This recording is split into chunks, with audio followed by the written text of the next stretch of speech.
Okay, let's do this. Not the Top 20 podcast, Championship 1 to 24 predictions for the 26-27 season, sponsored by SBK. Yes, he's George Ellick. I'm Ali Maxwell. We start in 24th. We go all the way to 1st. Are we good at this?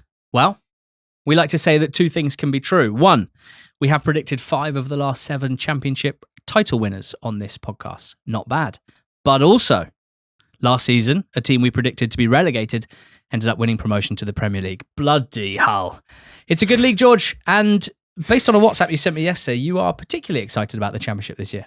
Yeah, I think it was a funny season last season by Championship standards. We had a winner that kind of came out of nowhere who were very good in Coventry. We had teams that looked very good in certain phases of the season, but not necessarily all season. Looking at Norwich for one, and a couple of other sides. Ipswich came second without ever really kind of lighting it up. I don't know. If I was to have a mini league of all the Championship winners, and none of them are listening to this, so it's fine. The last kind of 5 or 6 championships, I think Coventry would be the outsider of the lot. To my mind, I don't think they normally would have won a league, won a championship. But this time around, it feels like it's going to be very competitive, where there are a couple of teams who are still here from last season who look really strong. And in terms of the teams that are coming down, we have 2 teams in Wolves and West Ham that have been in the Premier League for quite a long time. And when you're in the Premier League for quite a long time, you amass quite a lot of good players. And that means that their squads look stacked compared to those that kind of bounce up and down that we've seen in the last few campaigns. And new sponsors of the NTT20 betting show on Thursdays and sponsors of the 3 1 to 24 episodes are SBK, George, partners of the England pod, our sibling pod over the summer. And now they join us at NTT20. Yeah, really, really excited to be working with SBK this season.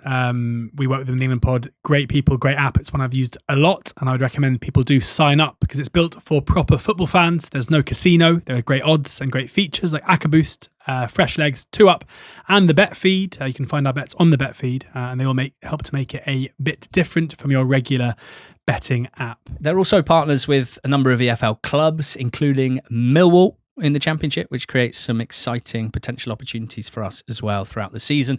Head over to the link in the description to get £60 in free bets when you sign up and place your first bet of £20. T's and C's do apply. Please make sure you read and understand them if you'd like to go for that sign-up offer. And betting, very strictly for over 18s only and comes with risks, so please gamble responsibly and understand the risks that come with gambling. Head to gamblerware.org to do so. Okay, let's pull the plaster off quickly. In 24th, we've got Bolton Wanderers. Now, I wouldn't necessarily have expected 2 months ago, after Bolton had won promotion via the League One playoffs, after finishing 5th in the league, but with the best expected goals for and the best expected goals against over the course of the season in League One. That's a pretty good team, which they were. Not perfect by any stretch, but they finished strong and they won the playoffs. I'd have been surprised right then to have them 24th and to be feeling this confident that a relegation battle is on the cards, and therefore, sadly, this negative about the way they're shaping up heading into the season. Stephen Schumacher, the manager, his second promotion from League One to the Championship, did it before with Argyle. Now, one positive is when he came up with Argyle, they were 16th in December in the Championship after promotion when he left for Stoke City. He's a attack-minded manager, very good football generally gets played. His shape can change. He's pretty adaptable, good attacking manager. I must admit, I'm never hugely convinced defensively that Schumacher sides are solid enough at the back, with now a fair amount of evidence, I would suggest, to back that up. They've lost George Johnston, Mario Cozier-Dewberry, Mason Burstow, 2 good loanees. I mean, Cozier-Dewberry was better than that, wasn't he? Burstow was a solid option at the top of the pitch. I'll say Tutu's left as well. It's just the fact that their incomings don't excite me. I'm afraid David Watson is a highly rated young midfielder from Kilmarnock. He's played a good couple of seasons, played a lot of football at a young age. I think it'd be a lot to ask him to come in and start competing in Championship midfield battles straight off the bat. Ben Davies and Akinfanwo coming at the back. Those are okay Championship options, probably no better than that and possibly not quite that.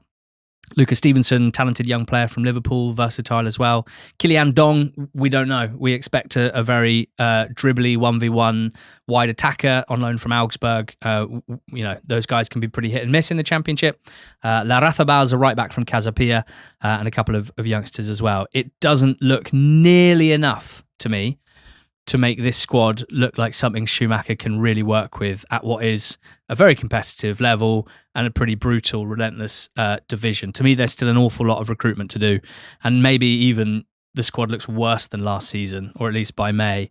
Certainly in attack, there are hardly any players that I feel are nailed on Championship quality, and therefore I would expect to thrive. Like even someone like Josh Sheehan, I really like him. He's never played above League One before in his long career, and there's probably a reason for that, because although he's a good ball player, like physically, athleticism, I'm expecting him to struggle. So yeah, I like Schumacher as a manager for a League One team that has a talent advantage, where he can set up really attacking, aggressive, and put together a good points tally over the course of a season. Sometimes better than that with Argyle, but I worry about him a little bit with this squad in the Championship. We've got them finishing bottom. Above them, George, not a million miles away either, Blackburn Rovers.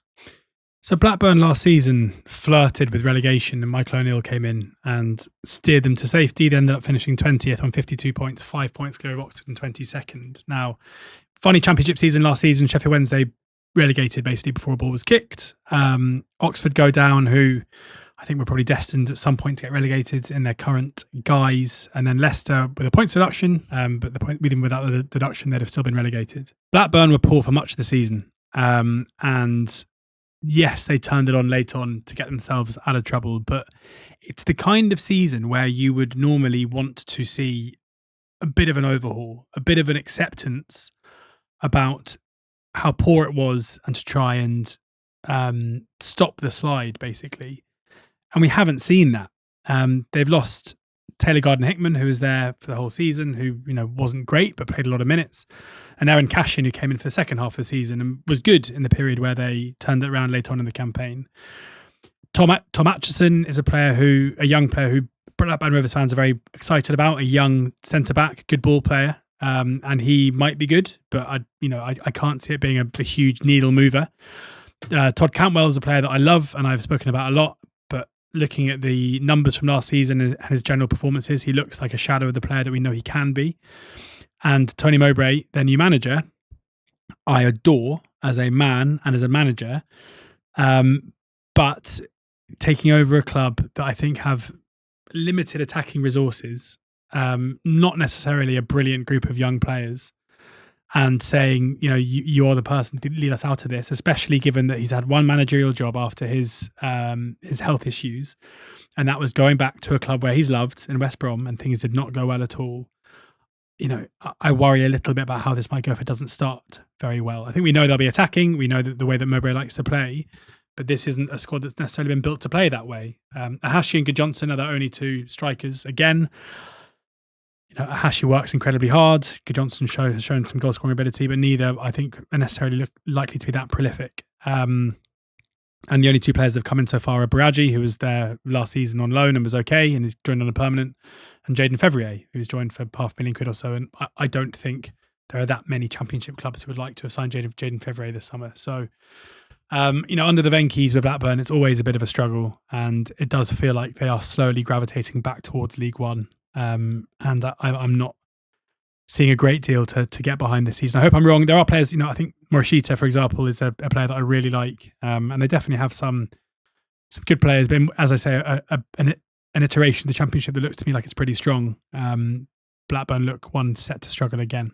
Yeah, it's just occurred to me we're not travelling far for our next relegated side either, in Preston North End. Now, they finished 14th last season, and it was based on a really good first half of the season, and another slide down the league in the second half of the campaign. Preston won only 4 of their last 20 league games in the Championship last season.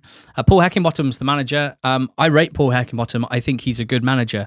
One of the problems, if you like, or the challenges in the Championship is I think almost all of the managers are good managers. I think most of them are quite impressive and have plenty about them. But of course, that means if they're all good, then the value that you get from having a good one is somewhat reduced because they're all good and everyone's getting the benefit from good managers. I like Heckingbottom.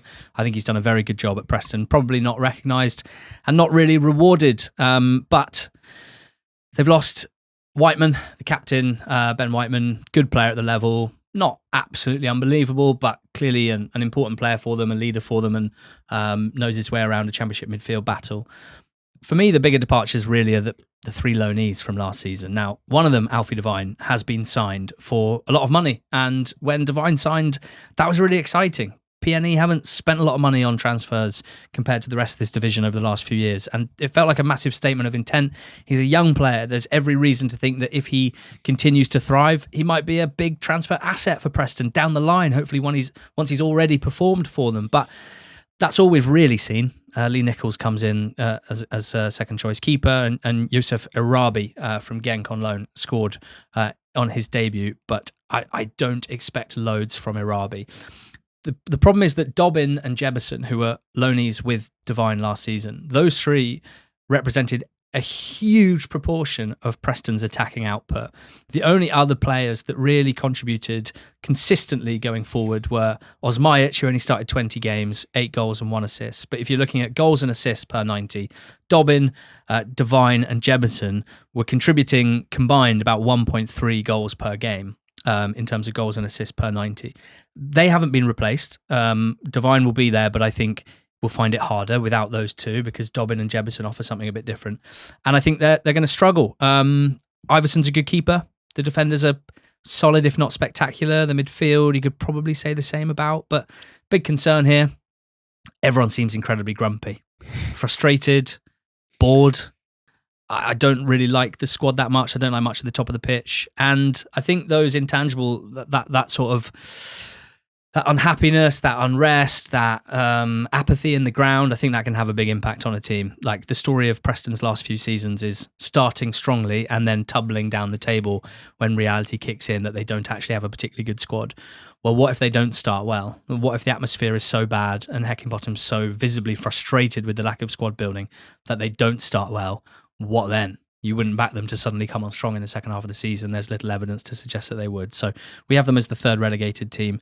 That is Preston North End going down with Bolton and with Blackburn. Yeah, Bolton, who we have bottom with SBK, are 2.26 relegation. So, just a bit bigger than 5-4. Second favourites to do so. Blackburn 4.9 to just under 4-1. And Preston 4.3 to 100-30. So, Bolton second favs, but Preston and Blackburn both sitting outside the shortest three in the market. So maybe a little bit against the grain there. Okay. Now, Lincoln City back in the second tier for the first time since 1962. Wow. We think they'll stick around for a little bit. Yeah, I mean, before we get into the nitty gritty here, a long time ago, back when this very podcast was sponsored by The Athletic. We used to write a bit for The Athletic, and I wrote a piece specifically about why teams getting promoted out of League One found it so difficult to stay up in the Championship. There was a trend 6 or 7 years ago where teams would just come up and regularly be sent packing, one of which was always basically Rotherham. But, that was the case. Whereas you look at the last few seasons, last season, Birmingham, 111 points, mid-table. Wrexham 92 points, nearly made the playoffs. Charlton 85 points, stayed up just about. There was a penultimate game to confirm it. Season before, Portsmouth stayed up. Not by the skin of their teeth, but it was pretty close. Derby stayed up comfortably. Oxford just about stayed up. Well, did stay up. Season before that, Argyle stayed up. Ipswich went up again. Wednesday stayed up. So now we are seeing a trend where teams promoted out of League One do okay in the Championship, at least first time round, and they build on that and often come down the season after. Now, we've already relegated Bolton into it in 24th place, but a key thing to note here is that Lincoln City picked up 28 more points than Bolton last season. Lincoln City picked up 103 points. That is, if you look back at the last 10 years or so, Lincoln, with their 103 points haul, is the second highest, I think, ever. Looking at the list now, must be behind Birmingham 111. You got Argyle, who got 101. You've got Sheffield United in 16-17 who got 100. Look what happened to both, look what happened to Sheffield United there. Ipswich were there 98 a couple of seasons before. So like this Lincoln side in terms of points tally is like, if it wasn't for Birmingham, would be the best League One side ever. So, the fact that their price start to go down immediately, that's related to the size of the club, the revenue, the cost of the squad and everything like that. And it's probably fair enough, but it's also not a huge stretch to say continuity here means they'll be okay. Now, continuity is the one thing that they don't have because Michael Skabala, their manager, has moved on. He's gone to Bristol City. They've also lost their best player in Jack Moylan, who's made the decision to move to the team that finished second in League One last season in Cardiff City. Apart from that, no huge losses. Ryan One, Alfie Lloyd, 2 loanees at the back end of last season who played their part in the success, have both gone back. But otherwise, it's nothing to be too concerned about. Chris Cohen and Tom Shaw are the joint managers to replace Skabala. Now, this to me makes a lot of sense because Lincoln City are way more than Skabala. That's not to say that he won't do a good job at Bristol City, but there are some cases and there are some managers where you look at the job they do and you think, yeah, this is them. Whereas with Lincoln, it felt like Skabala was a cog in the machine, a piece of the jigsaw. That's a bad analogy because if you take one piece out, it's not complete anymore. but you understand what I'm saying. Yeah. And they don't want another piece. They're happy with an incomplete jigsaw. So they've decided that they believe that rather than bringing someone else in and bringing new ideas in and bringing a different voice in, they can maintain what they'd already built by retaining those that assisted Skabala before. And the fact they made that decision so quickly, it was almost immediate. As soon as Skabala left, it was Cohen and Shaw that were appointed. Shows a clarity of thought that reminds me a bit of, for example, a Brentford, for example, who know that their success and what they're building is to do with the infrastructure and the foundations rather than just one man sitting in the dugout. Now, in terms of the players that have come in, Tanto Alafe comes in, who to me is like perfect for Lincoln City. I think there are a lot of championship clubs he wouldn't be perfect for, but basically someone who's going to attack space and be a physical nuisance is exactly what Lincoln want from their strikers, and that's what he does. An extraordinary record signing in the form of Andre Kubis, who has signed a 5-year deal for Lincoln City for seemingly a fee that's going to rise to about £2.5 million. He's a 6'5" centre-back who came through the AC Milan Academy. Love it. In January, he went to, 7 months ago, he went to the Universitatea Cluj for €150,000. Cluj University. It must have been an unbelievable 15 games. Yeah. Just a few months later, he's going to Lincoln for £2.5 million. I cannot wait to see this guy. But because it's Lincoln, I kind of trust that he's going to be amazing. Also, in terms of style of play, we talk about Bolton and the way that they play and the way that Schumacher likes to set his teams up, which I'm not sure is that conducive to being a being a bottom of the barrel, well, not bottom of the barrel, but like one of the poorer, smaller budget teams in the Championship. Lincoln's style of play should be perfect because they don't really need the ball. They will, their biggest strength is their work out of possession, which is what has to be the case. Also excited to see Mason Melia coming in on loan from Spurs. Played a ridiculous amount of games in the League of Ireland as a teenager, from kind of 15 upwards, and scored a lot of goals. They've got a lot of depth up front, so it's not a huge issue if he isn't the superstar that I think Spurs fans hope that he is. So yeah, very keen to have them staying up. Whether or not it's the classic case like in Oxford, for example, where slowly it kind of, after a good start, gravity takes hold, we'll have to see. But despite the losses, I think they can stay up. Yeah, one place above them, the team that finished one place beneath them last season, Cardiff City, they bounced back straight away from League One back to the Championship. And they did so because Brian Barry Murphy was an inspired appointment who did an incredible job and who Cardiff are very lucky to have. I think the fact that he stayed committed this summer when he may have had a chance to jump somewhere else, somewhere with more of a track record of supporting managers, providing good infrastructure and running a club well. I don't think this Cardiff board have any real evidence that they have done that over time, even if, yes, last season was a success.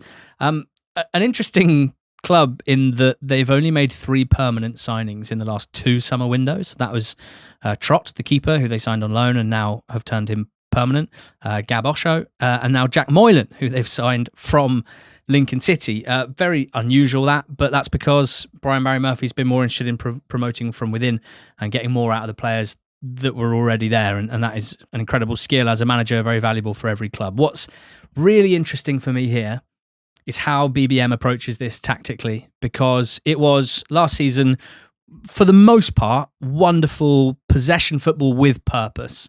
And yes, they did dominate the ball and dominate territory in the main, but they also didn't turn down an opportunity to counterattack. And that's what took them from being a kind of relatively sterile possession-based team to a really dangerous one.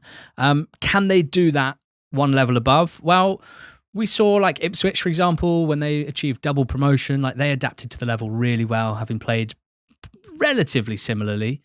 Birmingham, who played relatively similarly and got a record points tally in League One, I'd say they struggled a little bit tactically trying to play that kind of way and are now adapting to a more athleticism-based game, which may be more appropriate for the Championship. And it doesn't feel like Cardiff and BBM are going to do that. So, the Rochdale spell that he had isn't always relevant to refer back to. But I think in this regard, it's interesting in that last season he had, they're one of the big dogs for the level and they blitzed it and it couldn't have gone any better. This season, they are not that, and the squad that they have is certainly not packed full of championship-proven stars. So it's a relatively similar scenario to Rochdale, I would say, in that he's going to try, I think, to play a certain style of play that puts a lot of pressure on players in possession, a lot of pressure on young players in possession, and maybe we'll see them a bit more exposed defensively if they can't dominate to the same extent. It's a huge question. He showed amazing growth from that Rochdale spell to this Cardiff spell. So I'm not saying he's the same manager than he was then, but it's just an interesting hypothetical to think about tactically.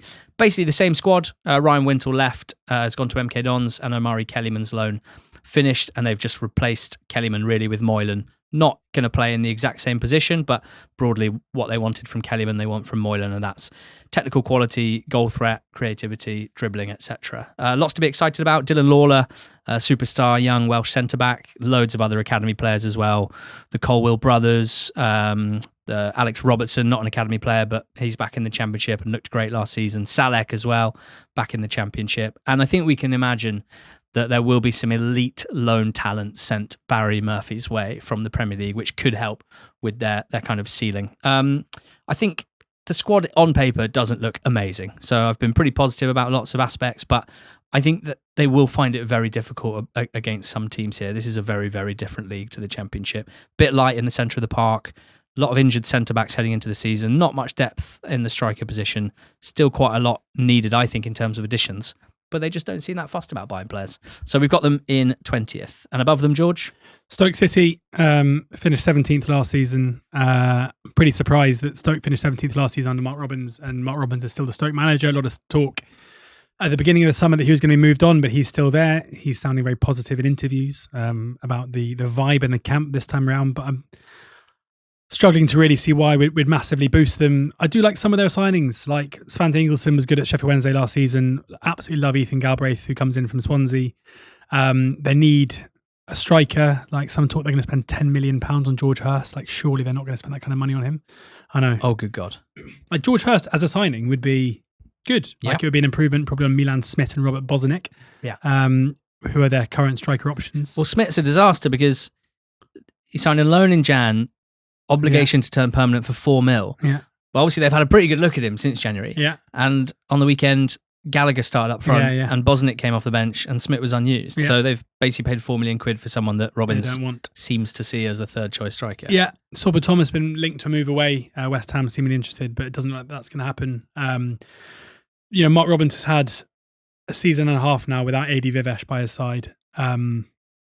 He ended up losing his job at Coventry off the back of the first half and then had a disappointing first season at Stoke. Like that isn't necessarily always going to track, but I always think assistant managers can probably play quite a big part in a manager's success and failures, and he's now doing okay for himself at Middlesbrough. So Stoke used to be the team that we'd always have towards the top, the 1-24s. Those days are over.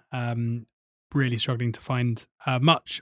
As I say, I like the midfield revamp, but I'm not sure it's enough to turn a club that struggled last season into a team who are going to finish any better than in the bottom half again. Yeah, they finished between 14th and 18th for 8 seasons in a row now. It's an unbelievably small range. Incredible. To finish 8 seasons in a row. Charlton, 18th. They finished 19th last season. That was their highest league finish since 2015. Nathan Jones has been the footballing saviour for this football club. I don't forget, and I doubt you'll forget, being at the Valley, well, multiple times in the League One days, but in particular a game against Northampton Town that was the last game of the Michael Appleton era. It did not seem possible that team, that club, could be in this shape and this position within 2 or 3 years of that. Good for them is having a bit more time to prepare this summer. Previously, they won promotion through the playoffs. You probably get about a month extra to prepare for the new league season, and for a meticulous preparer, a meticulous planner like Nathan Jones, it's got to be a good thing. They've lost maybe Kane Ramsey, or he hasn't gone yet. Some loans from last season: Cody, Clark, Dykes, and they've brought in Ivan Mesic, Slovakian left-sided centre-back, Billy Kumetio, young left-sided centre-back from Dundee that I've heard good things about. The top of the pitch, Milenik Ali and Carlin Grant have come in to kind of add some firepower, and I quite like those additions. Danny McNamara and Nathaniel Chaloba, I think, will be kind of squad options for them. So I'm excited about the new kind of left side of defence. I've heard good noises about Kumetio. The left side of attack, I guess, will be bolstered by Grant and Ali. Tyrese Campbell's already there, has some links away. Godden and Kelman and Leeburn as the strikers are fine, but quite a lot of question marks there. The midfield is fine. The centre-backs and the full-backs are fine. I'm putting a lot of trust in Nathan Jones here. His out-of-possession shape, structure and coaching, the motivation that he puts into his players that you can see on the pitch, game in, game out. And yeah, they weren't the most exciting going forward last season. I think they'll be a bit better this season. It's more of a gut instinct than anything else. Looks like they're moving away from the 3 at the back shape they've played for the last few seasons to maybe a 4-2-3-1. So one more attacking player in the lineup, hopefully raise their ceiling as an attacking team. So I'm not really worried about relegation for Charlton, even though there might be stronger squads than them on paper. I'm not sure it's realistic to get much higher than 14th. So 18th feels about right for me. In 17th, George. So we've got Watford in 17th. Which, it feels like this is proper high ceiling, low floor. Like, they've got so many good players in their team. They've lost some over the course of the summer. They've got a lot of good players in their team. They've got a lot of good players in their team. Oh, well, what if I told you loser won't be there on 2nd of September? Okay, well then we'll have to see. But then they've still got I don't know Mama. that, They've still got Rocco Vata. They've still got Kwazio Bar. There's still a lot of talk that one or both of Max Lane or Mfuni are going to come back in on loan. But they have lost Chatvatadze, for example, Nestoria Nkunda, who scores some good goals, but isn't necessarily the most consistent, is seemingly set to go to Sporting for a lot of money. Very strange year he's had, just kind of stopping Bayern Munich for Watford to make his value spiraling, or his value soar, and then go to Sporting up with a World Cup in the middle. They're very good at trading footballers. Yeah, if that was the sport in itself, Watford would be the best team in the Championship. There's also, like last season Actually, was Middlesbrough absolutely insane in terms of the management journey they went on yet again, ending with Will Still's brother, Ed Still, in charge. Also just ridiculous that every time Scott Duxbury talks, the opposite happens. There was a press release on the 2nd of May where he referred to quote, "To that end, I've insisted that the recruitment department address this over the summer. Our strategy will involve moving out players who in different ways have made it clear they do not see their future at Watford. In the large part, they were replaced by experienced leaders who understand the demands of this league, building a squad that possesses both talent and the right mentality has to be our overriding priority." Incredible. They brought in 5 players this summer, and this is no slight on their ability. 4 of them are from Udinese. Wow. One of them has played in the Championship before. That was Martin Pajero, who not looked very well, quite good at times for Borough. And then the other signing they made is a keeper from Bologna. It's just mad. Like, every time he says something, the opposite thing seems to happen. We're going to back Rob Edwards through hell and high water. But this is Watford. But then you look at the manager, Alessio Dionisi, who was manager of Sassuolo during a period where they kind of really cemented themselves as an established Serie A team. His spell at Empoli, where he took Empoli out of Serie B and got them won the league and took them into Serie A. He went back to Empoli and didn't work out. He had a shocking time at Palermo. Like, he feels very Watford. He feels like a manager who clearly has something about him. All accounts suggest that they're looking pretty slick in terms of their style of play. They look good in the Carabao Cup, but it feels like he's someone who could be brilliant, or it could tumble and fall apart very, very quickly. We just do not know. Of the players he's brought in, Pajero is someone who's had really bad injury issues, but came into Borough with the reputation of being relatively good. He hasn't had a great time since he left there. Keremgard returns after his loan last season. He was fine. Ike Bravo, someone who came through at Barcelona. Like, who knows with these guys? Like, we're not really sure. But what I would say, Jordan Zamira comes in, a left back who's obviously played in the league before when he was a youngster at Bournemouth and should be pretty good. they have a squad of players that I think has a lot of young promise in it. Eduardo Bove, for example, in centre midfield is one of those who came in January and looked pretty good. They've still got Matty Pollock and Kevin Kebben, Kwadwo Bar, Rocco Vata, Othman Marma. Like, these are players who are realistically probably going to end up leaving Watford for quite a lot of money in the future, and their numbers last season were okay. So who knows? Who knows? It could be a disaster, and we could be talking about another Watford sacking in a couple of weeks, or maybe they could be really good and they found a manager who's going to get the best out of this group of players. Whichever way, it feels really unpredictable, and he probably, because of history, just got to lean on the side of caution. I think it feels like we're talking about this as if we really need to justify having Watford as low as 17th. No. The team that have finished 14th, 15th and 16th in the last 3 seasons. I don't have to justify it at all. The culture there stinks. I want to make the point that they have a good enough team and good enough players to be really good. Yeah. They got 57 points last season, and I think a good way of just thinking about it and looking at this, if they're a bit worse this season, let's say 5 points worse than 57, that would be 52 points. And 52 points would have gone down last season without Leicester and West Brom's points deduction. So the Championship's pretty brutal now. It used to be the case that there'd always be one or two maybe basket cases, someone that it felt like you could nail on for relegation. And I just don't think the league is that poor at the moment. And I think you've got to be really, really, really careful. And I think things like really bad culture can and do come back to bite you. We've got Watford in 17th. 16th, we got Portsmouth. They finished 18th last season. It was another big old grind for them. Massive injury issues. Most of the summer recruits didn't bed in and didn't settle and didn't contribute massively to the first team. They had a real low point in mid-March where they lost 6-1 to QPR, and they were in the bottom three then in mid-March, 3 points from safety, less than 2 months before the end of the season. But they stuck with Mousinho. That has been a good policy for them. He has been very loyal to them as well. They beat Middlesbrough, they beat Ipswich, they beat Leicester, and they survived. So Moose is now the second longest serving manager in the league, obviously promoted from League One and then 2 seasons broadly in the same sort of ballpark in the Championship. Can they grow now? Is the big question for Portsmouth. They've lost Andre Dazelle, Milanik Ali and Connor Chaplin, which are not going to, that's not the end of the world for Portsmouth. They've brought in Odin Bailey from Stockport on a free, Owen Kenny, who's a young Irish forward, Rocco Shine from Fredrikstad, Marko Milovanovic, the biggest fee Portsmouth have paid for a long time for a striker from Almeria.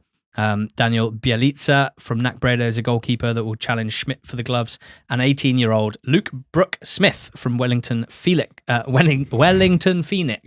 a very young winger there who did start in the Carabao Cup. So their biggest spend for a while, which will be welcome from the fans, but they need Milovanovic and Shine to both be needle movers, one at the top of the pitch, one in midfield, if they are going to get much higher than they did previously. There's lots to like about Portsmouth at their best. They play with a great intensity, tend to be very strong at home. If Josh Murphy is fit and stays fit, he should be brilliant. If Shaughnessy and Poole can stay fit and play centre-back together for the whole season.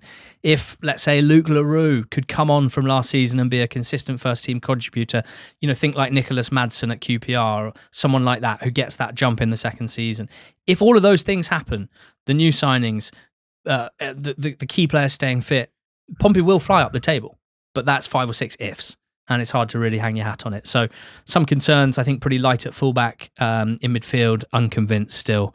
Wide areas, TBC, they've just announced the signing of Abu Kamara, which will help a lot on the right. And if Murphy is playing on the left, guess what? Kamara's going to score goals on the right by dint of getting on the end of Murphy crosses.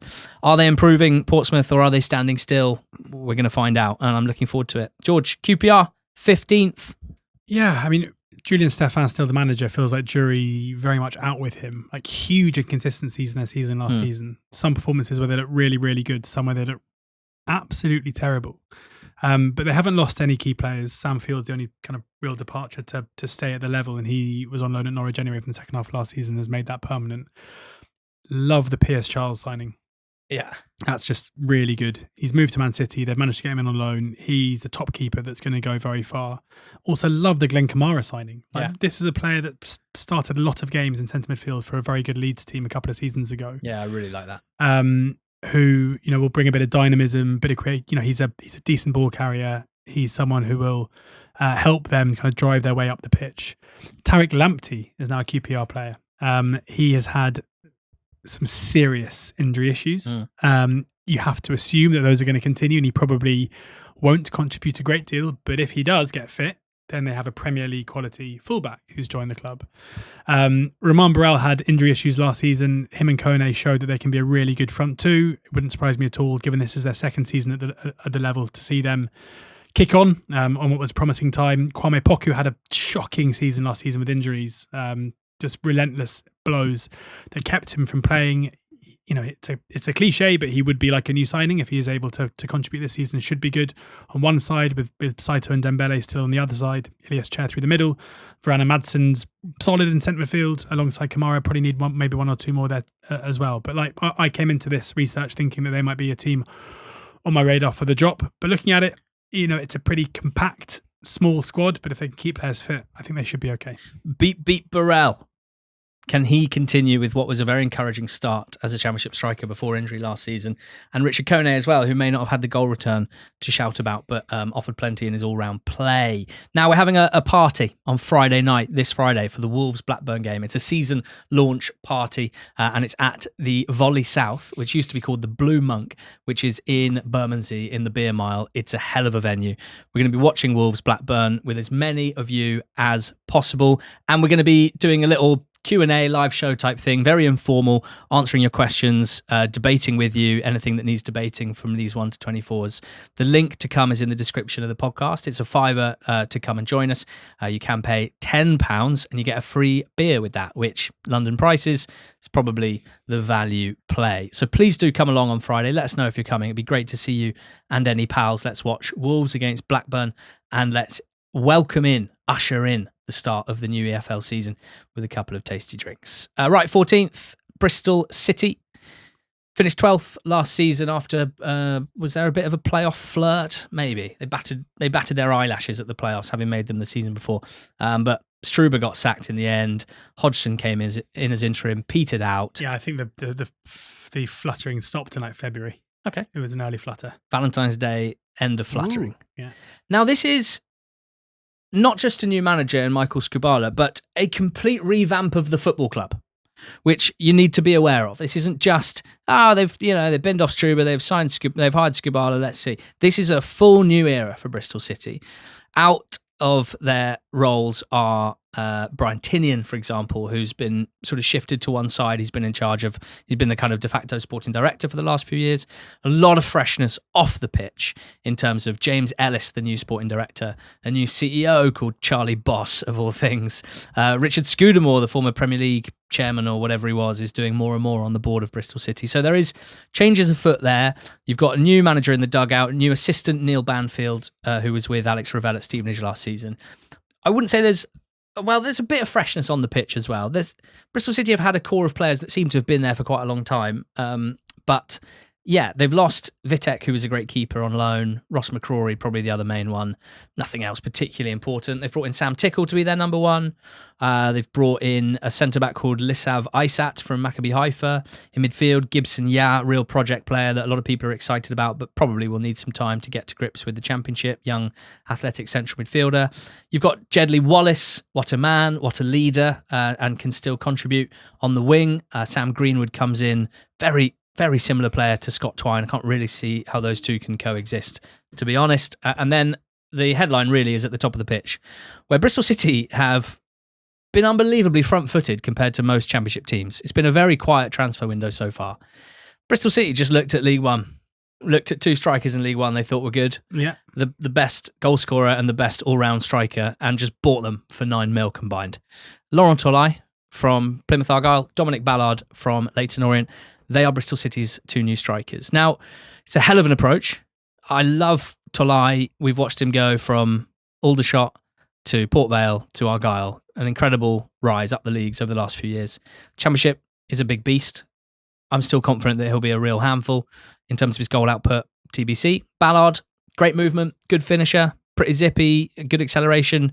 Big step up physically for someone like that. Very much not in the mould of most Championship strikers who tend to be a bit taller, bigger, more athletic. Are they going to play them both together up top? Because I could kind of see that working for both parties, certainly for Ballard. If they're not going to play them both up top, then only one of them can play, and Ballard on his own up front seems a bit Bit lightweight. It seems like it's kind of too narrow, like inside forwards behind a striker. Yeah, So okay. it's Twine and one other. I don't know. Could Tolai play as one of them? Possibly. I mean, it's not ideal. Skubala's tactical approach is fascinating too, because as you talked about with Lincoln City were very keen to say as soon as he left that basically it was his assistants what did all the tactics and the coaching. So to what extent that was true, we have no idea. But now with Neil Banfield, be interesting to see what sort of game model they buy. Are they going to have lots of ways of creating chances with their midfield and wide options? I don't like the scenario at fullback much. I think the centre midfielders and central defence is fine.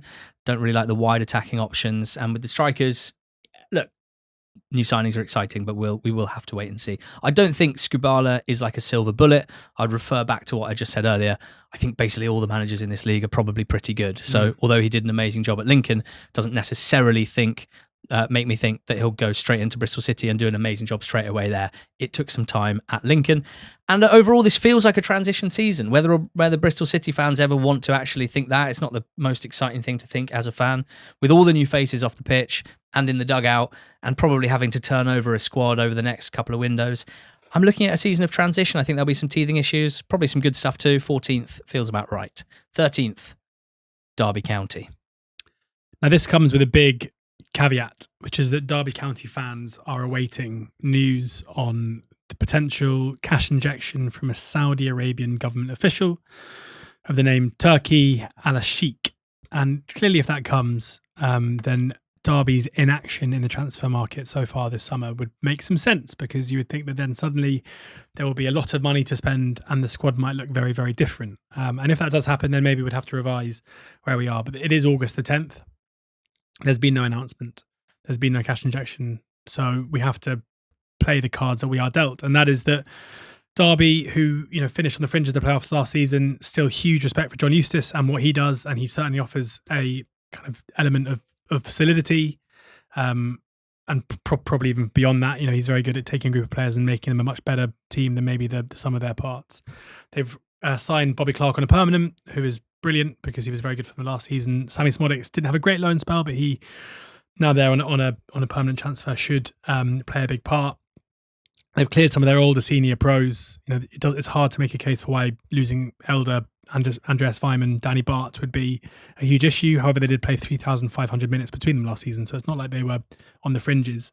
Philippe Bilibija is their kind of one big signing so far from Paderborn, who seemingly is a bit like Smodics and being like kind of a number 10, who's quite a good finisher and basically scores goals, even though he's not an out-and-out striker. Agerman still out for the foreseeable future, so they've just got Carter Morris and Salverson up front. It's basically the same as last season. They've got a good keeper in Zetterstrom. Eustace made them into a good championship side last season, so why won't he do it again? They just lack maybe the star quality to be one of the better teams in the league. This is an advertisement for Incogni. Now, the idea that companies or criminals know more about you than they should always makes me a bit uneasy. But data brokers collect and publish personal information such as your name, address, and phone number.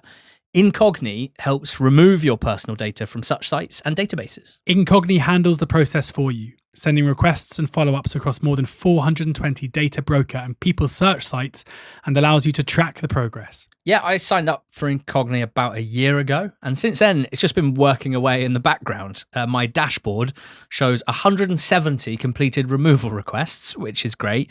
Incogni estimates that submitting and resubmitting those requests myself would have taken 127 hours and 30 minutes, which is about as much time as it took me to research for the 1 to 24s. They can't harm you if they can't find you. Get 60% off an annual plan at incogni.com/notthetop20. That's 20. Or using code notthetop20, again 20, with a 30-day money-back guarantee. That's incogni.com/notthetop20. Yeah, Swansea in 12th. It's so funny doing these predictions, George. Like, Swansea finished 11th last season. I like Swansea. I feel positive about Swansea City this season. And yet this would be a drop of one place. And sometimes it's hard to get your head around that, but there are teams to come that we just think are going to force their way above. Swans, 11th place finish was pretty impressive given where they were after Alan Sheehan's sacking, and that's because Vitor Matos was a great hire. They were very close to getting Kim Hellberg. Instead, they got Vitor Matos. He's done a great job so far. Interesting this summer, Jamestown Analytics now involved with Swansea. They are a recruitment consultant linked to Tony Bloom, the Brighton owner, and his empire of knowledge and analysis and generally being quite smart and successful. This partnership normally goes well for clubs. They only look after one team in each league at any given time due to, I guess, conflict of interest. And with Ipswich getting promoted, that opened up a slot. Swans have grabbed it, which is probably a good thing. Ethan Galbraith left after only one season for quite a lot of money to Stoke. The manner that this went through and the time of the summer it went through suggested maybe a bit of money needed raising for financial rules purposes. They've also sold Liam Cullen to Leicester City, ending his long association with Swans. Who have they bought? Well, Stephen Welsh is a centre-back, 16 appearances for Motherwell last season, whole career in Scotland so far. He might be needed a bit earlier than expected because Cameron Burgess has a bad injury, which means the Cabango-Burgess centre-back pairing has been broken up as the season starts. They also made Leo Walters' loan permanent. And then some exciting attacking players, I think. Musa Yao from RB Salzburg, 22-year-old winger. Joseph Opoku from Zulte Waregem, 20-year-old Ghana international winger. And Elijah Just from Motherwell, 26-year-old, 3 goals for New Zealand at the World Cup. And the man that many people are calling the next Callum O'Hare. Some similarities in their game, I believe, in terms of position, work rate, pressing, close control, buzzing around, etc. Thiago Parente is a left-back from Benfica. And then really interesting signing was Ross Stewart from Southampton. He left Southampton. They got him on a free. 29-year-old. Big injuries over the last few years. Big player, big goal scorer when he's fit. Now, Vipotnik, as we are recording, it's come out that Hull City are in for Vipotnik. Swansea have rejected the first bid. We will see what happens there. The Viper, obviously, top goal scorer in the Championship last season. They have got Adam Eder and Ross Stewart on the books, which I think is quite good succession planning for if they do sell Vipotnik. And I wouldn't mind the fact that using that money to strengthen in other areas, such as at the back, might actually be quite a good thing for the team overall. Excited to see these new wide forwards. This is huge for Swansea. It's been a big issue for them for the last few years. Getting the ball out wide and just having absolutely naffle end product out there. I like Yomji Sung's development and I think he could kick on. Maybe Anusa from last season kicks on as well. We're looking at Walter and Vidal as signings from last season that, constantly say this in the Championship. These second season players who come from overseas understandably need some time to adapt. Do they kick on and suddenly contribute? Sometimes, yes, they do. Sometimes they melt away and have to be sold back to the continent. We will see. Lastly, excited for Philip Lisser, who's an academy player that had a great loan last season with Falkirk. So I'm broadly pretty positive. I think there's a bit of a bottleneck in the top half of the Championship, which we'll get onto. Bit light at the back for me. But I'm expecting to enjoy watching Swansea this season. So if I'm honest, deep down, I'm kind of hoping they outperform this. And I think they maybe will. Who's next? Birmingham City finished 10th last season. We've got them 11th. And that kind of sums it up. This time last year, we recorded these shows and we had Birmingham outside the playoffs, and it was like a really controversial opinion. Some Birmingham fans, I think, told us we were doing it just to be different. Someone called it edgy. Yeah. I've never been edgy. Many things, but never edgy. I don't know. That was their joint highest finish. Yeah. Since 2011-12. That was a decent finish. But Birmingham under Knighthead have looked, have operated in a way that suggests that they are really going for, eventually the Premier League. Like the squad that they assembled in League One was absurd. The money they spent was absurd for that level. They went out and got Chris Davis, who delivered promotion. They started last season really impressively, and the fan base seemed united in basically expecting a promotion push straight away, following in the footsteps of Ipswich. It didn't happen.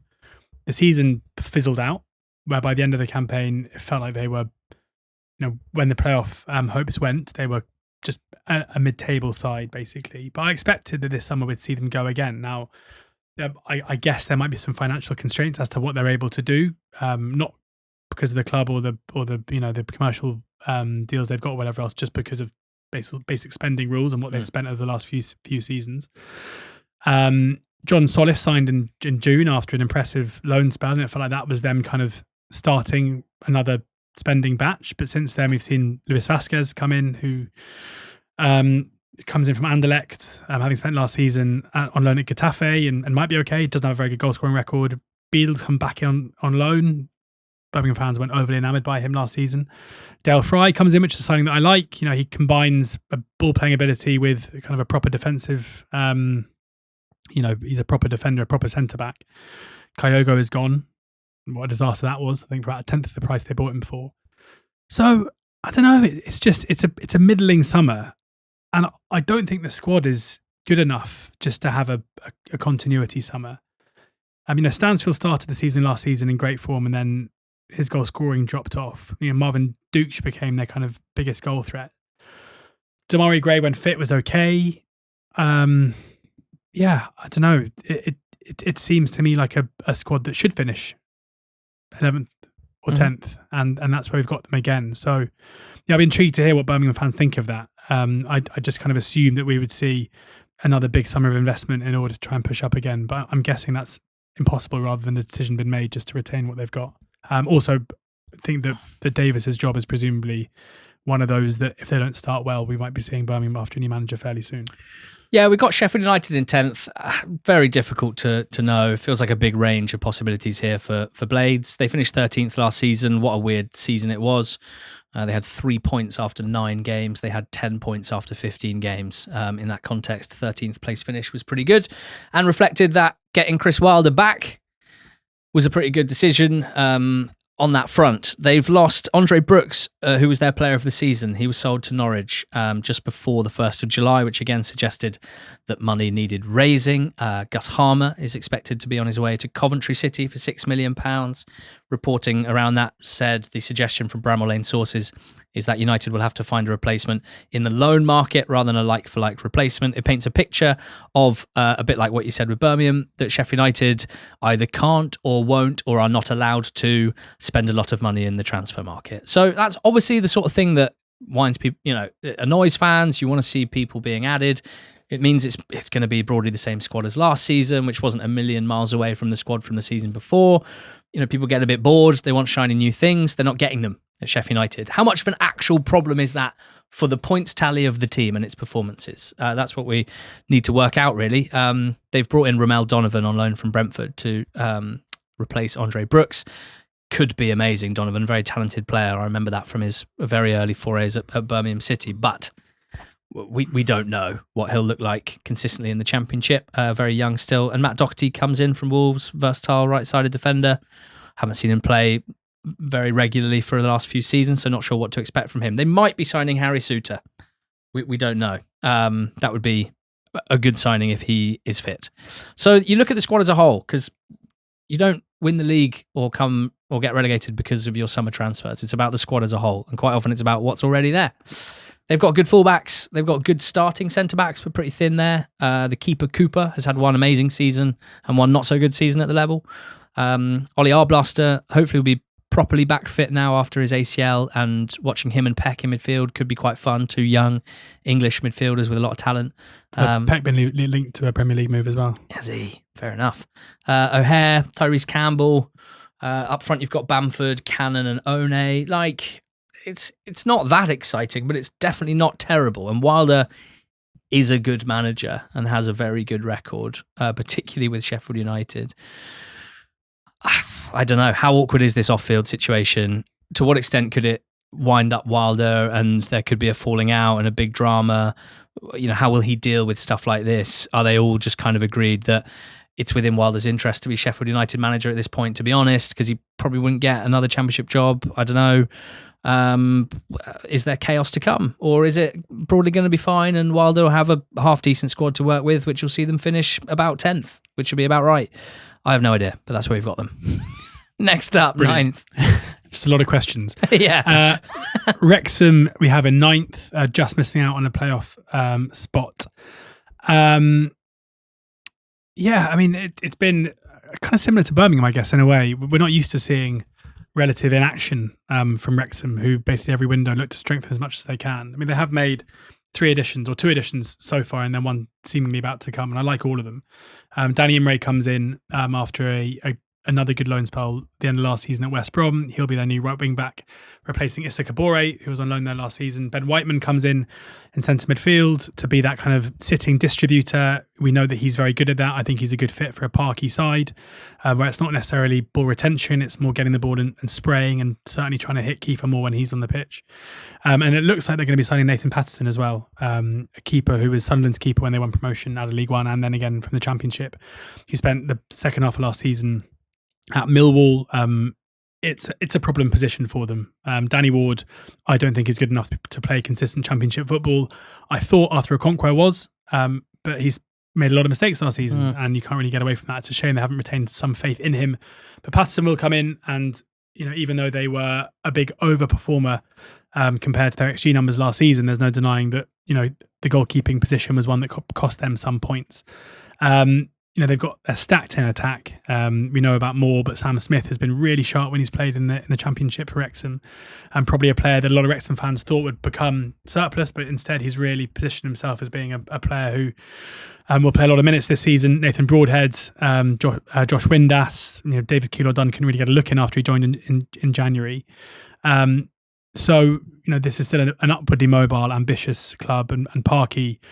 There were question marks levelled at Phil Parkinson ahead of last season about his aptitude as a Championship manager, but he answered those. So see no reason to think that there'll be a drop-off from Wrexham. But again, maybe not quite enough there to see them crash in the top six. Big Flyers. West Bromwich Albion. Yeah. We've got them finishing 8th. That's a jump of 13 places, the biggest of any team in our 1 to 24s. Now, let's not forget, 8th means playoffs now in the Championship. Yes. 8th, 7th, 6th, 5th, 4th, 3rd. 6 teams heading into the playoffs. Don't have much more to say about that right now. We'll probably talk about that as the season progresses on the Monday pod. Last season, they finished 21st. Oh, God. They had a 2-point deduction. Oh, God. Relegation threatened for much of the season. Oh, God. Lowest finish since 2000. Oh, God. Eric Ramsey was a disaster after Ryan Mason really struggled, and James Morrison tidied up. What a sentence to say that is. He took 13 games after Eric Ramsey was sacked. He won 4, drew 7, lost 2. Sorted the defence out. That was all he needed, really. Stayed up, got the job full-time. Feels absolutely fair, and the vibes are excellent. And we are buying this fully. Weird season for them in that, we're going to say it, the underlying numbers suggested that as a team, they weren't absolutely useless in terms of how they approached the game. 10th best XG4 in the whole season, 3rd best XG against. They just weren't giving up very many chances. Big issues in both boxes. Teams that post those numbers generally have a tiny chance of being relegation threatened, but they were. The collective fear factor seemed very big for West Brom last season, but I don't think it's there right now. So that bodes well. They freed up quite a lot of space by getting rid of players that weren't anything major for them. Josh Griffiths, Charlie Taylor, Carlin Grant, Josh Madger, and then loans. And they've made some interesting signings. Nolan Galvez is their new right back from Rodez. Looked lively on debut. Connor Townsend will back up Callum Stiles at left back. Then Felix Horn-Myra, midfielder from Brann. 4 strong years with Brann, who've been doing well in Norway. Him and Isaac Price as attacking midfielders behind 2 strikers. Feels like what Morrison wants to do, like a little 4-2-2-2 shape, which is quite interesting. I like Isaac Price. I think he can grow into a really good player for the level. I think he's already a very promising player. And then they signed 2 strikers, 2 young strikers, no less. Barney Stewart from Falkirk, who is a bit like Ross Stewart, albeit not related. A sort of gangly Scottish striker, still young, but exciting. And then Jimmy J. Morgan from Chelsea. Had a loan at Peterborough last season. West Brom went, we'll have that. Yes. Scored 5 in pre-season and 2 in the first match in the Carabao Cup. So people are very excited about Jimmy J. So good they named him Jimmy and J. Yeah. Concerns. Murmurs over the future of Mollenby and Mowat. 2 midfielders have been there for a while. I wouldn't hate a little refresh. Obviously, it depends on who they might replace those with, but they'll probably need another centre mid or 2. I wouldn't mind them signing another striker, to be honest, even though they've already signed 2, if they're going to play 2 up top.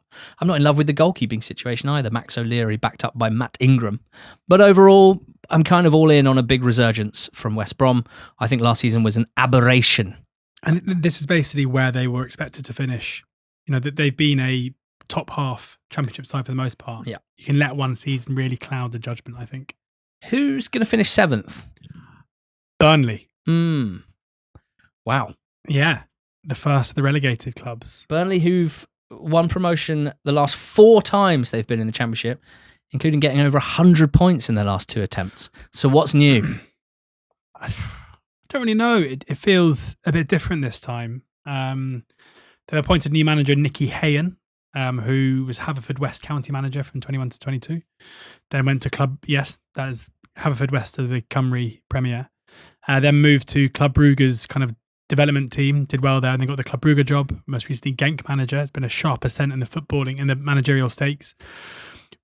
I'm not going to. Him isn't a reason why to kind of side with them or against them. I think we'll learn a lot about Burnley in the first couple of games. They've had a huge clear out of players.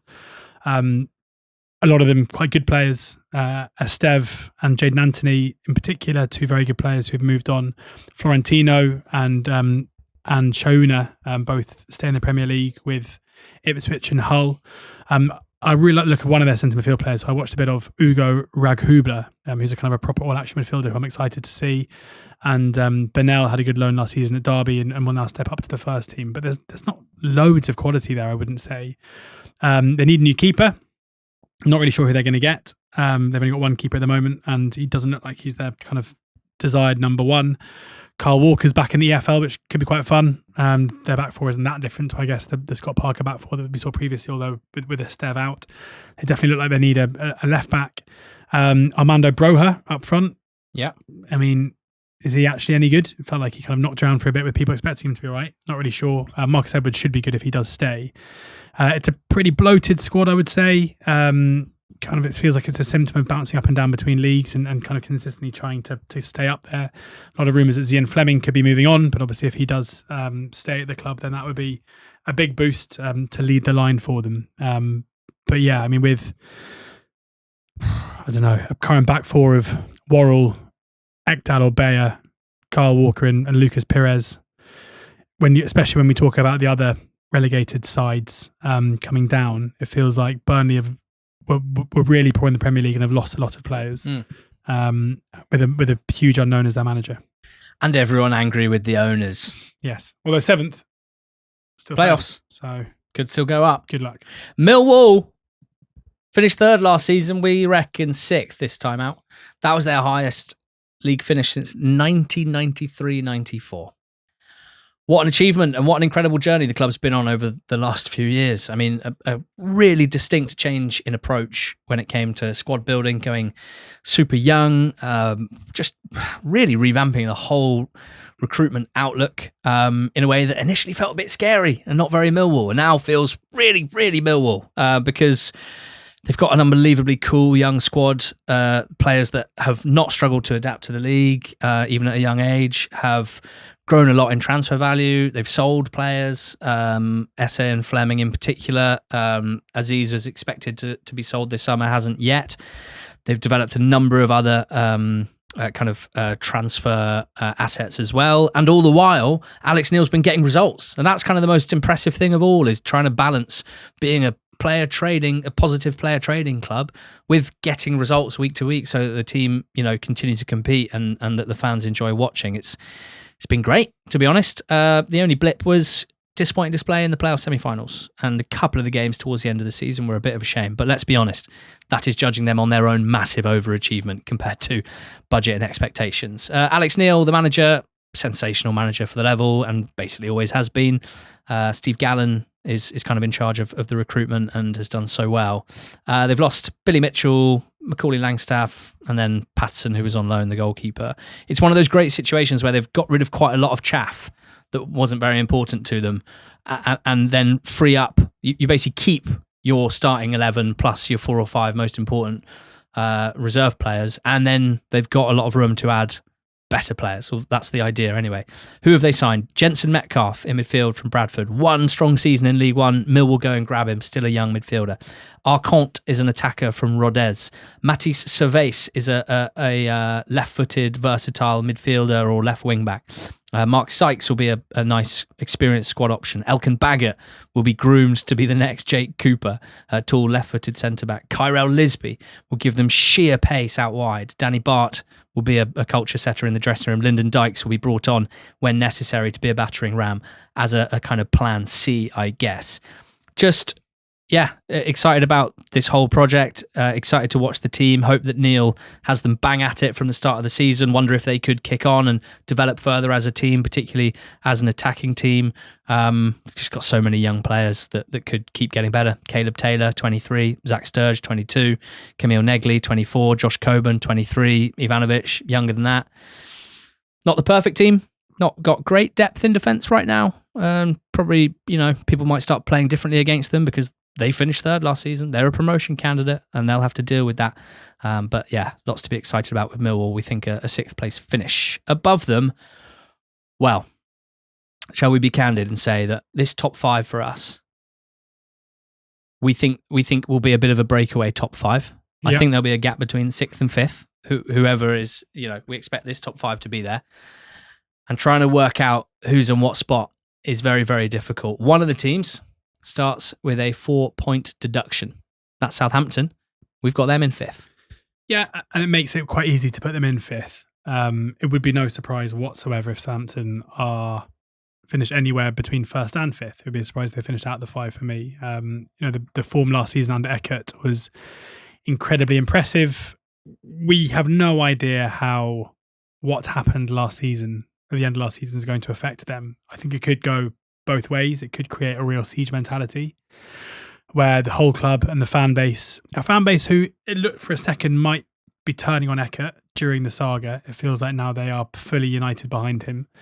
From what I can see, there is still no news from the FA charge, which is quite weird. There's still a chance that we're suddenly going to wake up to news that Thunder Eckert can't manage. You think they'll drop it overnight, do you? We'll wake up one morning and be, whoa! Do you not nap? You can stay awake watching TV in the afternoon. My God. So yeah, we don't know. The business that they've done has been really important. I think, especially off the back of what happened with Spygate. Being able to bring Peretz in on a permanent was so important. I think to getting everyone back on side again. Like the goalkeeper who came in and was just phenomenal in the second half of the season. Carl Laren as well, who scored some crucial goals, had a good World Cup. He's back in as well on a permanent transfer. Lewis Dobbin signs after a really good spell at Preston, a handy player that can play up top, can play out wide, can play as a number 10. I think he's shown that he's often misprofiled as a proper winger when I think he's actually much better playing in more central areas as a proper goal scorer. Haven't lost anyone really of value apart from Ross Stewart. And Big Shay. And now, since I've written my notes, Yeah. Shay Charles, who's moved to Fulham for a lot of money. And it'll be interesting to see if they then reinvest that money, as you'd expect they probably will do with a couple of big signings. Leo Cienza and Jay Robinson also linked with moves, but are currently still Saints players, as are Finn Azaz, Tom Fellows, Casper Yander. It's just a solid squad who played very well last season under a manager that's still there. Is there a caveat where how dependent was Thunder Eckert's management style on knowing how the opposition were going to? We should say we only know it happened 3 times. It happened 3 times. We can say that definitively. Any Southampton fan will tell you, obviously not. It makes no difference at all. Yeah. Any other fan be like, well, maybe. Yeah. So we'll have to see. Preparation's pretty important these days, seemingly. If you're new here, podcast every Monday throughout the season, looking back at the weekend action, Championship, League 1 and League 2. 1 to 24 episodes for League 1 and League 2 as well, wherever you found this one. Betting show on a Thursday, looking ahead to the weekend, sponsored by SBK. That's just this podcast feed, this YouTube channel, but so much more as well. NTT20.com, our website, run via Substack, written pieces, 3 or 4 a week throughout the season. We're talking recaps, previews, analysis, data pieces, opinion pieces, and bonus podcasts as well. 1 a week delivered straight into your inbox. You can get the RSS feed linked up to your podcast platform of choice, so you can listen to all of our bonus podcasts on Spotify, for example. We do midweek recaps of EFL midweek action, for example, when there are games. So on Thursday, we'll be releasing an extra pod for paid subscribers of NTT20.com, 1 to 24's extra. That's where George and I reveal our individual 1 to 24s and go over some of the disagreements and discrepancies that we may have as individuals. That'll be coming out later this week. There is a 14-day free trial for ntt20.com.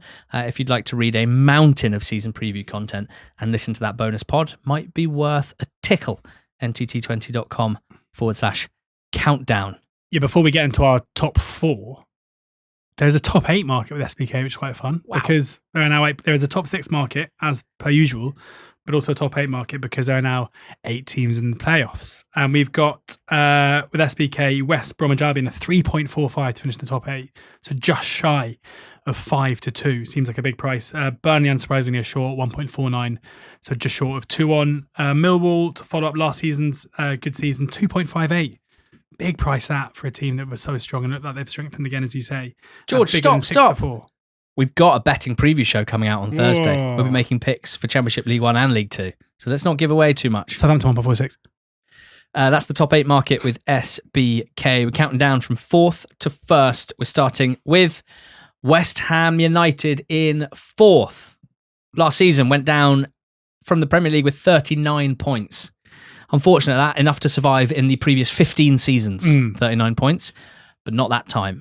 This is a team who won the Europa Conference League in 2023, top half Premier League finish in 2024, relegated 2 years later amid a toxic atmosphere. George, this is a team that had the second highest average attendance in the country last season, 62,455 average attendance, dropping down to the Championship. They're in it for the first time in 15 years. I think I'm right in saying they've gone up the last 2 seasons at the level, but both times through the playoffs.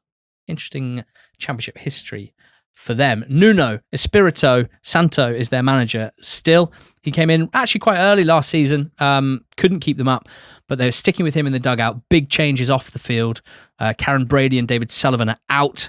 Czech billionaire Daniel Krotensky is the majority shareholder, but recently some reporting that a consortium including Amanda Stavely are now looking to buy a stake in the club. They've made some changes in the recruitment side of things as well. Now, this is a team that, or a club rather, whose latest accounts covering the 24-25 season was a loss before tax of £104 million. So we don't know what the 25-26 accounts look like, but it's a team that loses a lot of money. And now they're not a Premier League team. They don't get some of the riches that comes with. So some cutting of cloth in the form of Matheus Fernandes and Crescencio Somerville being sold for £140 million combined. Helpful.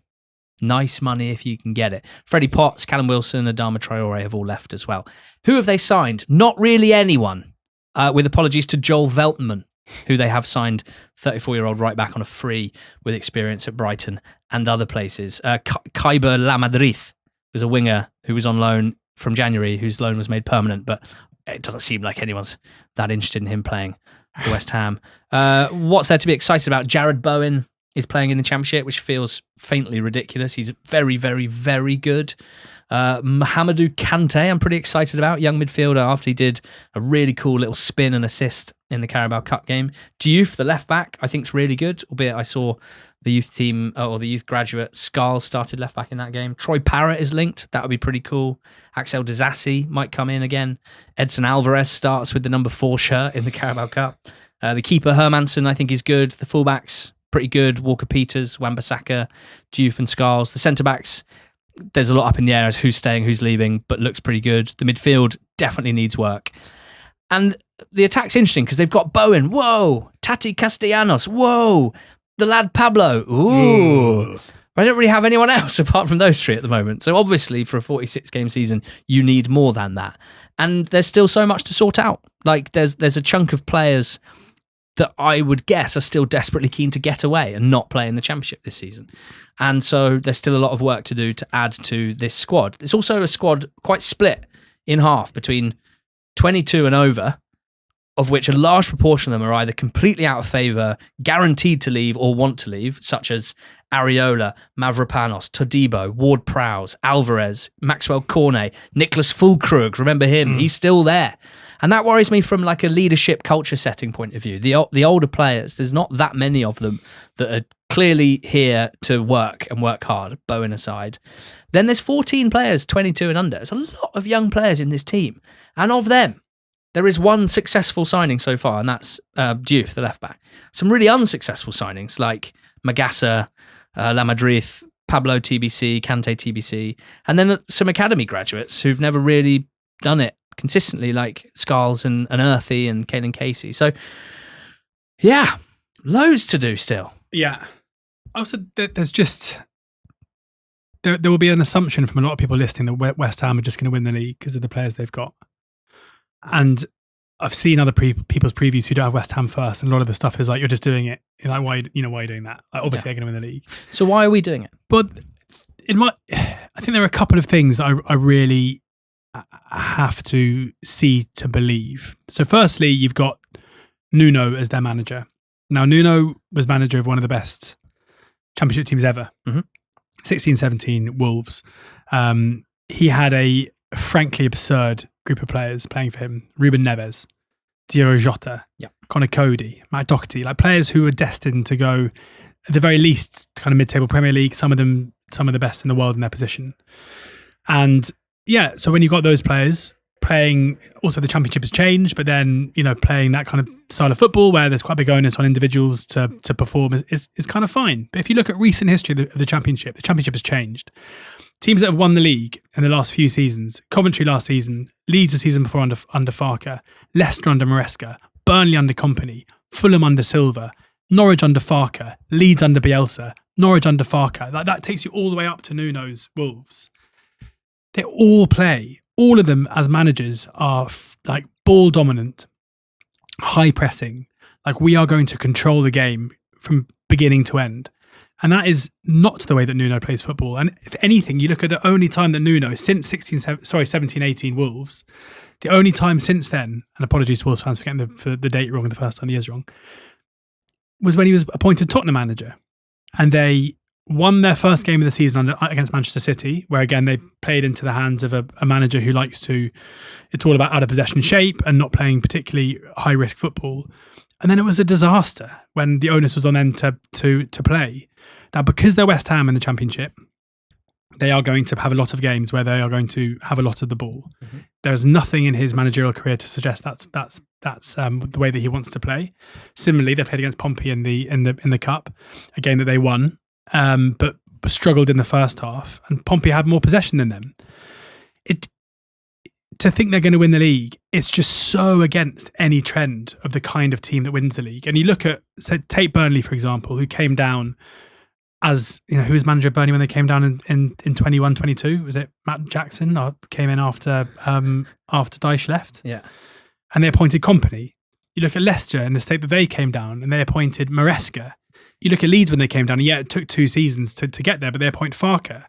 Like, teams who come down as this kind of side that have had to adapt and build a squad and playing style that is suited to being a team that are trying to stave off relegation, you have to change surely in order to then in the same way that Southampton, who are under Russell Martin, who are built to get promoted, or Burnley, who are built to get promoted, them not changing the Premier League meant they were completely ill-suited to that. It's so different being a bottom third Premier League team and being a top third Championship team. And that's my biggest concern, is that they'd have to buck the trend. And maybe they will, maybe they are good enough, but they're unbelievably short with the bookies to do so. Clickbait nonsense, if you ask me, mate. Norwich City, we have finishing 3rd in the league. 9th last season, so this would be a jump of 6 places. 9th place finish was not bad when you consider they had 9 points after 16 games and had lost their first 7 home league matches. And that's when lovely big Phil Clement came in, and he had a pretty special impact. And we think it could be quite a special first full season as well. From his appointment in mid-November, points-wise, there was a very clear top 5 from that point in the Championship, so that's the last 6 months of the season. Southampton, Coventry, Millwall, Norwich and Ipswich. Sporting director Ben Napper was being pilloried around the time of Manning's departure, but he made an amazing appointment of Philippe Clement, and the squad that Norwich have built is quite something, really. They haven't really lost anything particularly important. Sadly, Ali Ahmed, the Canadian winger, suffered a bad injury, so won't be available for a long time. Feel like they've had issues with injury, sort of holding them back a bit over the last few years and holding back the development of some young players. But they've signed Andre Brooks, the right winger from Sheffield United. He was Blades Player of the Season last season. Bruno Alves is a young Brazilian centre-back. class that you're signing young Brazilian centre-backs. Everyone should do that. Darlin Yongwa, left-back from Lorient, and Sam Field, who was on loan second half of last season. Be a nice, good squad option at the base of midfield. So much to be excited about as a neutral, and therefore as a Norwich fan, I'd be bursting at the seams, to be honest.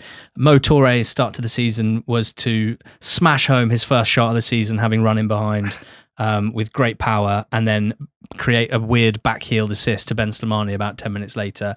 Makama is one of the most exciting young players in the EFL, is starting the season unavailable through injury. Please can both of those two just stay fit, because they are dynamite. Behind them and to the sides, you've got players like Paris Magoma, Oscar Schwartau, Andre Brooks, all of them young, all of them developing, all of them exciting to watch. Pelle Matson, good in midfield in his first season.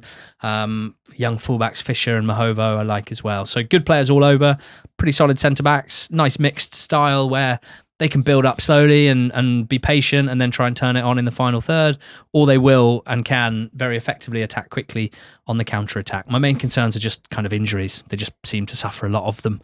Young players, a lot of them signed from overseas, maybe struggle to handle the kind of physical nature of the Championship schedule. But really excited about Norwich. We've got them third here. I wouldn't be surprised if it's a really special season for them. We've just got two slightly ahead of them. Who's in second, George? Wolves. How? Samson fans, turn off the podcast. Wolves in second. Cesar Peixoto came in replacing Rob Edwards just days after Rob Edwards was in the promotional videos to announce the signings of Raul Jimenez and Kieran Trippier. Sex sells. The manager's the manager. He comes in after a decent time at Gil Vicente in Portugal. Before that, he seemed to knock around a few different clubs. Wolves fans seem relatively enamoured by what they're seeing so far. Again, we'll learn more in the first half of their first league game against Blackburn on Friday night than any research we can do here. It's always the case with these relegated teams who have to completely change their style of play under a different manager. We'll know then. But this is mainly based on just pure squad quality. They have an amazing group of players who, if Peixoto is any good, he should be able to build this into a really, really strong team. Again, less concerns, with Burnley and Wolves both being poor Premier League sides last season. Burnley lost a lot of key players. With Wolves, less so, João Gomez has obviously gone to Villa, which is a big loss, but apart from that, they've kind of retained everyone. Matheus Mane, who's 18, I'm pretty sure will be one of the best players in the league already, and is destined, from what I've seen, to be one of the best players probably in Europe. And he should be playing regularly as a number 10, which I think will be good for his development. They've also got Fer Lopez, they've got Andre, they've got Tommy Doyle, Raul Jimenez, Kieran Trippier I mentioned. They've got one of the Buenos, the other one's left. It's just the really good ones. The good still Bueno. there. So I mean, it'll be a good left back. It is. Yeah, we're led to believe that the style of play. When I mentioned in the West Ham part, the changes that were made by these clubs to prepare to bring in a manager to take hold of a squad and play a certain way that will fit what normally leads to Championship success, and this feels like the next line of that, where this is a club who have basically noted the way that they need to play, brought in someone to implement that, retain the key players to allow them to do it. Maybe some issues in terms of personnel at centre-back, in terms of defensive quality, but... Yeah, keeper and centre-back are my current main concern squad-wise. Yeah. Because I think Jose Sarr is going to be off. Yes. And I don't want Daniel Bentley and Nets for my second place Championship. That won't happen, will it? No, I don't think it will. Normal sort of context applies in that it could be a pretty bad vibe and atmosphere if they don't start well. Everyone's angry that they got relegated, understandably. They're in the Prem for 8 seasons, I think, so it could get quite toxic quite quickly. Yeah. If, as you always say, Cesar Peixoto will probably get sacked and they might get someone else in and he might turn things around, like, for example, Tondereka did last season at Southampton. So it's kind of standard stuff for a relegated team of this size, and sometimes it has a big negative impact, right? Leicester, for example, double relegation. It happened with Luton as well. But of the last 9 relegated teams, 7 have finished in the top 4. That is... And just on Leicester, Leicester, on what I was saying about managerial profiles and playing style, Leicester appointed manager Martí Cifuentes, whose success had come from playing... Wow. It's... Yeah. Wow. It all plays into the same line of thinking in my head, at least. Okay, well, I guess we'll stop it there then. No! Title winners, Middlesbrough. Last season finished fifth. Finished fifth in a 3-horse race, didn't they? Something like that. They were top 2 candidates for most of it. Flamed out pretty hard towards the end of the season and lost not just in the playoff semi-final, but also lost the playoff final as well. But, George, we think it's time for a season for the ages for Middlesbrough and Kim Hellberg. Kim Hellberg, the guy who took over a team destined for promotion and managed to lose. Yeah. Why? Because I think that Kim Hellberg is the most exciting, just the most exciting manager we've had in the Championship since probably Company, I guess. What he did with that Borough side last season, I'm very much of the belief that Borough were in a false position when Hellberg took over towards the top of the league. And that was reflected in terms of watching them play, but also the underlying numbers. And even though the results didn't necessarily tally with this, he made them, in my, for my 2 pennies worth, the best team in the league by a bit of a stretch. And I know that isn't reflected in, there was the famous game against Coventry where they were beaten, having gone top of the league. But by any underlying metric, like if you're looking at expected goals or looking at non-penalty expected goals, where they were from January onwards, there was a whole goal in terms of their expected goal, non-penalty expected goal difference against the opposition.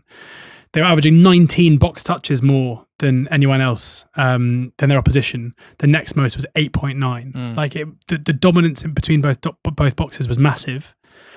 It was impacted by the fact they had Solberg in as their keeper. Yeah. He made a lot of mistakes. They've now got Vitek in for 7 million, rising to 14, who had a brilliant season last season at Bristol City, and I think will solve that issue to start with. They also had a big finishing issue, and they brought in Will Lancashire, who is a very, very good finisher. I don't love all of their signings that they've made. Miles Peart-Harris is a player that I liked at Oxford, but I did not expect him to turn up playing for Kim Hellberg's Middlesbrough, given he's not the most mobile and there's a reliance on pressing. I think Carl Joseph makes a lot of sense. Lancashire he's a willing runner, but he's not the most mobile.